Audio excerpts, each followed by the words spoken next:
and just wanted to have a private moment to let them know that we are here to support them as they go through this tragedy. They shared just personal notes of these children, and it was something that we heard universally about each child that we lost is how much they smiled, how much they brought life to the school. And not only did this fire leave a burning pain in the hearts of people in this community, but it has left a burning pain in the children and the teachers and the faculties of this school. We will support these schools in every way possible in the coming months. Educators, students, staff, all of them realize that they're going through a traumatic moment, and we want to be here for them. And it is clear that these families and the entire community is receiving support from across the country. Just a few moments ago, I received a call from President Biden, and he has made it clear that whatever we need, the White House is going to be there for us. He has just sent a very strong message that this is on the radar of the entire globe of what has happened here. The Consul General of the Dominican Republic is here with us, and his team. This is a global tragedy because the Bronx in New York City is representative of the ethnicities and cultures across the globe. And so everyone is feeling the pain of what we are experiencing. But I would tell you this, and I say over and over again, we're going to get through this moment. We're going to get through this moment, and we're going to get through it together. And this tragedy is not going to define us. It is going to show our resiliency as we help the families through this. In the middle of such pain, we have witnessed such a high level of heroism. From the hospital staff, the doctors, the nurses, the administrators who are already going through crises with the pandemic. But we also witness a high level of heroism through those first responders, the EMS, the firefighters. I would say this over and over again, watching them go in the building, even without having a full air tank, still pushing through the dark smoke and rescuing families in this building. Our firefighters as first responders really showed why it is imperative to give them the support that they need. And I want to thank Commissioner Nigro for just really leading this charge yesterday, being out here throughout the day, leading his men and women to do what was needed to save as many families as possible. And to every grieving family, 8.8 million New Yorkers see you as their family members, and we are here together to push through this. And so some clear messages we want to send. One, for those who want to help, please do not drop donations off the fire stations or EMS stations. Let them do their jobs. There are real outlets. Our elected officials are here. You can just drop them off at the offices or other facilities that we will put in place if you want to do so. If you want to help financially, we have the Mayor's Fund to Advance New York. Every dollar raised will go directly to the family members that are involved. So this way we can help families in a real way. And if we take one message from this that Commissioner Nigro has mentioned several times, close the door. Close the door. That was embedded in my head as a child watching the commercials over and over again. We're going to double down on that message. My conversation with the Chancellor this morning, we're going to send out communications to all of our schools and state that we want our children to receive the same level of reinforcement. Muscle memory is everything. And if we can drill that in, we can save lives by closing the doors, not only in the city, but across the entire globe. This painful moment can turn into a purposeful moment as we send the right message of something simple as closing the door. And we want to really thank all the community's leaders that are here in this community, a member of the African diaspora, and recognizing some of the communication gaps, building those bridges, having the community come together as a whole to make sure that we provide the services that are needed for this community to get on the road of healing from this devastating event. No one wants to hear about the loss of life, and that is even more impactful when that loss consists of children of this level and this magnitude. Before turning it over to the other representatives are here, I want to turn it over to the Chancellor, who visited the schools with me today, and thank him for showing the infrastructure support to the educators in the school. They were appreciative of your presence and showed how serious this matter is to all of us. Chancellor Banks. Thank you, Mr. Mayor. It was certainly my pleasure to join the mayor this morning as we visited 4 schools, 2 traditional public schools and 2 charter schools. And I think it's important to note that, that when it comes to moments like this, there's no separation between us. These are all of our children. And to hear the heartbreak from the principals of each one of those schools, the teachers, the school safety officers, the custodial workers, we came there to thank them, to let them know that we are here for them. But they, each one of them also told us about each one of the young people who died. They're not just a name. They told us stories about each one of them. And my heart broke as we heard just about how passionate each young person was and how they came to life for us. One teacher read a letter that he had just gotten a few days ago. And it was just heartbreaking. And so I want to say also I sent out a letter to every school principal and educator across the city this morning, asking that we all take time to reflect on this tragedy, but also to make sure that we are providing opportunities to talk about fire safety. During this winter season, there are a lot of people in their homes and in their apartments who are using these heaters, and unfortunately we have these kinds of accidents, and certainly nothing as tragic as this, but this is the time to make this an educational moment. And as the mayor said, something as simple as closing the door. And our young people need to be taught that. They need to be reminded of that and take that as something that they will take with them for the rest of their lives as well. And so I just simply want to thank all of the personnel at all of our schools that have been affected. The teachers, the principals, the administrators, the librarians, the custodians, the school safety workers, the nurses. Everyone has been impacted by this. It's a monumental tragedy.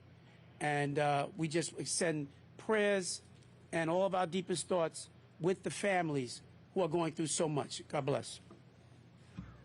Thank you. And as indicated, there was a large Gambian community here, and we have the ambassador here of Gambia. Please allow him to come up and say a few words.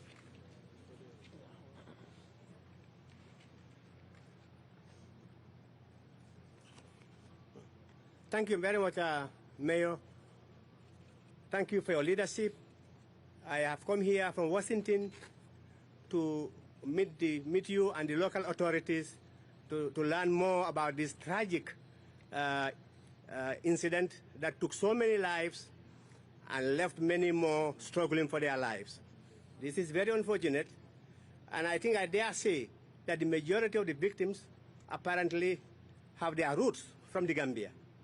We are a very small country of about less than 2 million people, and we are all related. Everybody knows everybody. So our country is currently in a state of shock. Before I came in here, I spoke to the President of the Republic of the Gambia, Mr. Adam Barrow, and he has asked me to extend his condolences to the bereaved family members from the Gambia and from everywhere. This is a shock. Our thoughts and prayers are with the family. Thank you, Mayor. Thank you. Thank you. We'll be here for you. So we know we want to get to the commissioner to answer any questions, but I just want to allow those electeds who are here and who was here all night, for the most part, responding to this. We want to have the Lieutenant Governor, Brian Benjamin, then the Bronx VP, Vanessa Gibson, then Congressman Richie Torres, and then finally Councilman Oswald Velez. All New Yorkers share their condolences with this tragic occurrence, and I want to just reiterate 2 points. First, Governor Hochul mentioned yesterday that there will be a victims compensation fund. There will be resources in the state budget which will be allocated to assist on the ground, and we'll work with our local leaders to make sure that those funds are dispersed. And secondly, over 75 units in this building, which is a state supervised Mitchell-Lama building, have project-based vouchers. Individuals who are not able to re-inhabit their apartments, those vouchers will be able to move with them to a new location. We will be working with the developers and those on the ground to make sure that everyone has adequate housing as soon as possible if they cannot come back to the building. And so the state will stand with the city and stand with the Bronx to make sure that no one is left behind and that we ensure that everyone who's been impacted by this tragedy gets whatever we can give to them to make their lives whole. Thank you.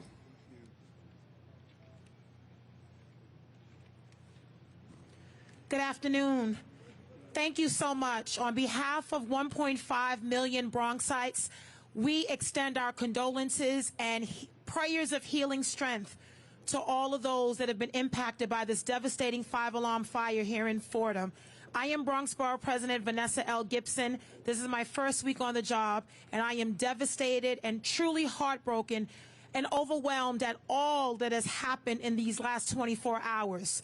I want to thank our first responders, the FDNY, Commissioner Daniel Nigro, and 200-plus firefighters that responded in minutes to make sure that we saved as many lives as we could. We are a mourning city and we are a mourning borough, but we know that we will survive and we will heal. We want to assure every resident and family here at Twin Parks that they are not alone. We are walking with you on this painful journey, and we're going to make sure that we do our part and everything necessary to provide all of the support on the ground, from the social, emotional support to making sure our children are supported, trauma-informed care, resources, temporary and long-term housing. We have been on site since 1 a.m. to make sure that every client had housing last night. Over 4 hotels and all of the residents that remain hospitalized with serious and critical injuries. So we are asking all New Yorkers and all Bronxites to please join us in praying for these families. No one expected to wake up on a Sunday morning hearing about a fire in their building, running for their lives. This is profound sadness for all of us. But we know that in times of challenge, New Yorkers step up, because that's just what we do. And so we are going to love on this community and love on these residents and families and let them know that they are not alone. We will walk this journey together to make sure they have everything that is needed. I am grateful for the incredible support from Governor Kathy Hochul, Lieutenant Governor Brian Benjamin, and all of my colleagues in government. We're going to work together to make sure that we prevent any tragedy from happening in this magnitude ever again. Thank you so much, everyone. I am so grateful and so proud to be the borough president of a borough like the Bronx, where we are resilient, we are tough, and we are going to turn our pain into purpose. God bless us all, and thank you so much to all of our first responders for your incredible support. Good afternoon. I'm Congressman Richie Torres. First, I want to thank the mayor, who has been as visible and as responsive and as compassionate and comforting as any leader as I've seen in a moment of crisis. The Bronx is no stranger to deadly fires. I lived through one in Belmont just a few years ago. And so I'm enormously grateful to the mayor and to the city for mobilizing resources and coming to our aid in a moment of need. You know, the two things that are most important to most of us is our family and our homes, and to lose both in the span of one tragedy is terrifying and traumatic to an extent that few of us could imagine. What do you tell a mother who's lost her children and who's lost her home, who's lost everything, who's seen the world around her collapsed? So we're going to do our best to bring comfort to those families. I do want to tell the mayor and the city that as the local congressman, I'm committed to advancing legislation that addresses either the manufacturing of space heaters or the need for education about fire safety or the need for self-closing doors in affordable housing that receives federal funding, so you have a partner at the federal level. Thank you. Thank you so much, everyone. I'm Councilmember Feliz. I represent this area of the Bronx.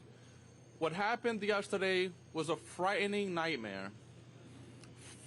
The Bronx continues to have many challenges, and fire continues to be one of them. We've had some of the worst fires in the city of New York right here in the Bronx, including the Belmont fire, including the one in Woody Crest, including the one yesterday where we lost 19 lives, including babies, 4-year-olds. But I want to thank all of our wonderful leaders, our colleagues in government, city, state, and federal, who have been here around the clock and available and providing all the resources needed to all the affected families, including food, including clothing, and including housing. And as council member, I'll be working with my colleagues, including our congressman at the federal level, our borough president, our mayor, Eric Adams, and our state elected leaders, to make sure that we get additional fire-related laws to protect New Yorkers, because we've had far too many fires, and this cannot continue to be the future of our borough. So we're going to be continuing to work with our leaders to make sure we strengthen some of our laws, analyze what exactly happened yesterday and what we could learn from it and what we can do to make sure it never happens again. Thank you so much for being here. Thank you. Thank you. Thank you. I'm going to bring on the Commissioner, Fire Commissioner Nigro, and the Deputy Commissioner of OEM for if there's any updates on what we're doing and as we mobilize to move forward.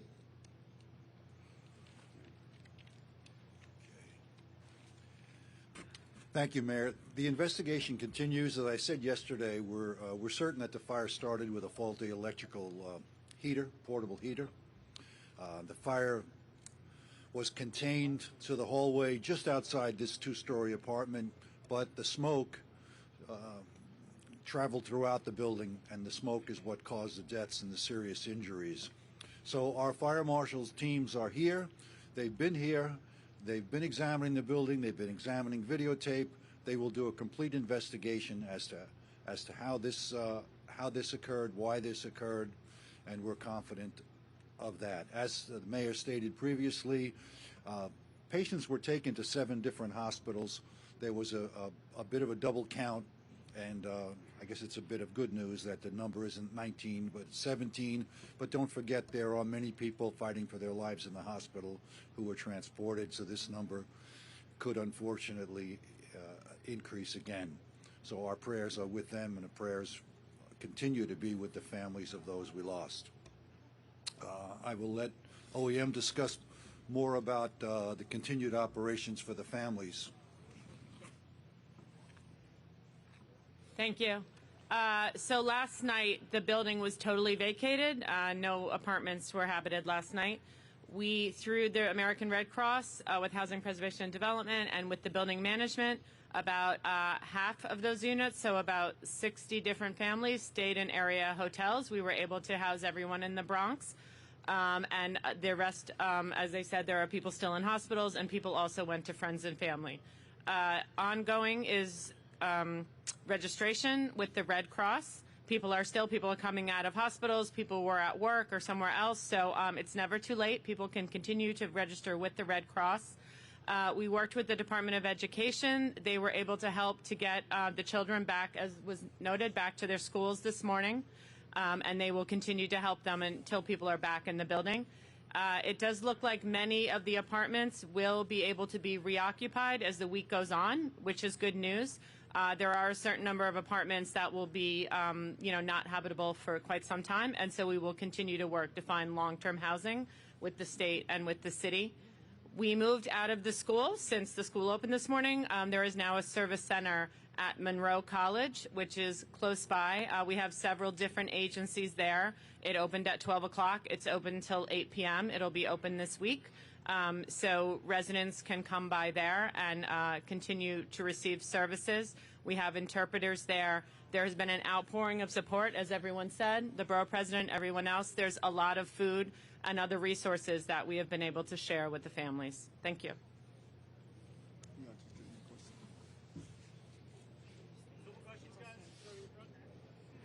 To the mayor and to the commissioner, of the people who died and of the people who suffered critical injuries, were they all found in the hallways and the stairwells, or were some of them actually found in their apartments? And the reason I ask is I wonder whether those victims would have been better off had they remained in their apartments and waited for firefighters to rescue them.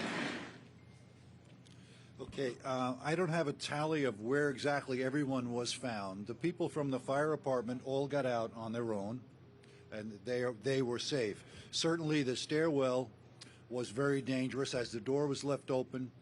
Some of the floors, certainly on 15, the door was open from the stair to the hall, and the 15th floor became quite untenable. We do recommend in high-rise fireproof buildings that people should shelter in place, and it's safer to be in your apartment than to venture out and try to get down the stairs and sometimes into a much more dangerous situation.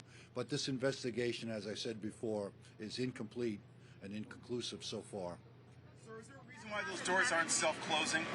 They are self-closing, but the door on 15 and the door to the fire apartment was not functioning as it should. But As a follow-up to that, if the door is not functioning as it should in the fire department, is that a violation of the law? Is that the responsibility to make sure that the self-closing doors actually close? well, it would be if it was pointed out. So we'd like to point out today to everyone, if you're in a building, an apartment building that has self-closing doors, make sure it works. And if it doesn't, please point that out to the landlord, to the maintenance folks, and make sure your door closes as it should. Steve in the back. Commissioner, if we learned anything more about the alarm system here and previous false alarms It's still part of the investigation. There has been some stories that the alarm system went off regularly. There's been some stories that people smoking in the halls set off the alarm. So our investigation will determine that. in front.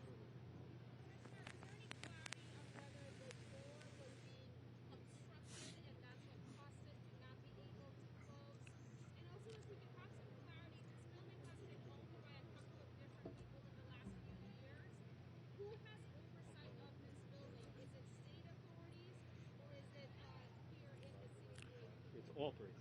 I can answer the first question. The door was not obstructed. The door, when it was fully opened, stayed fully opened because it malfunctioned. As far as the building ownership, someone else will have to answer that.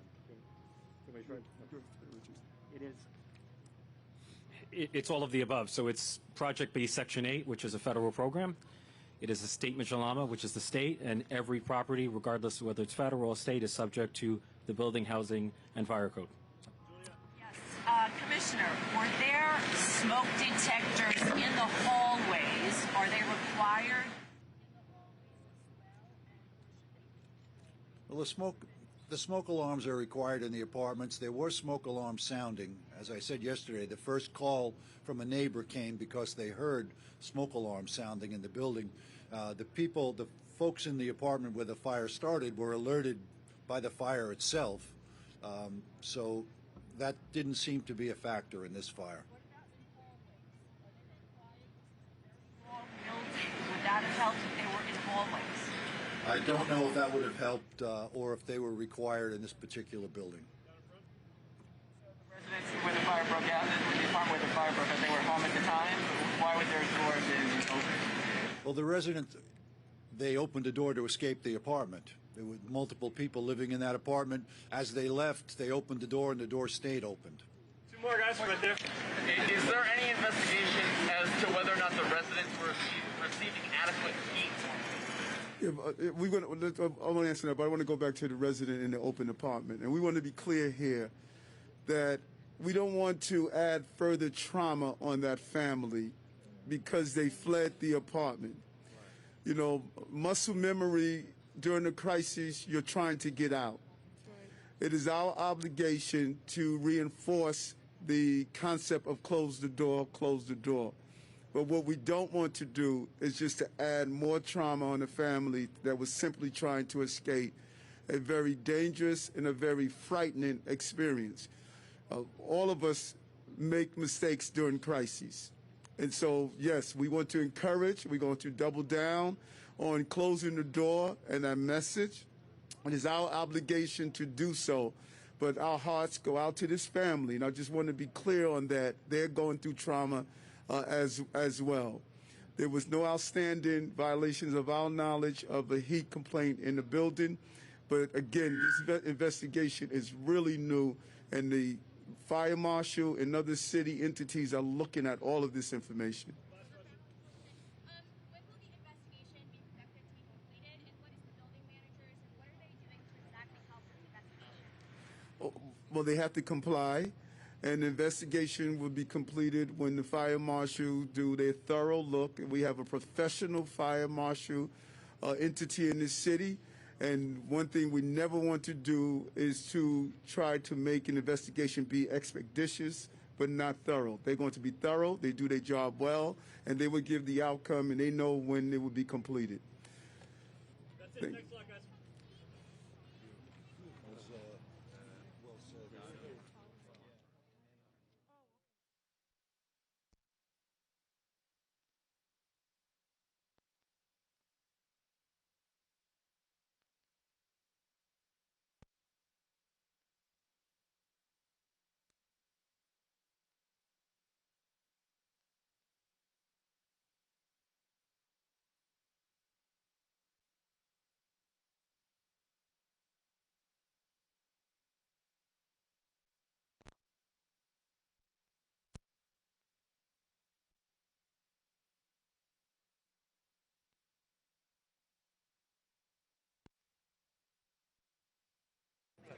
Hassan, it's a pleasure and welcome. I remember you.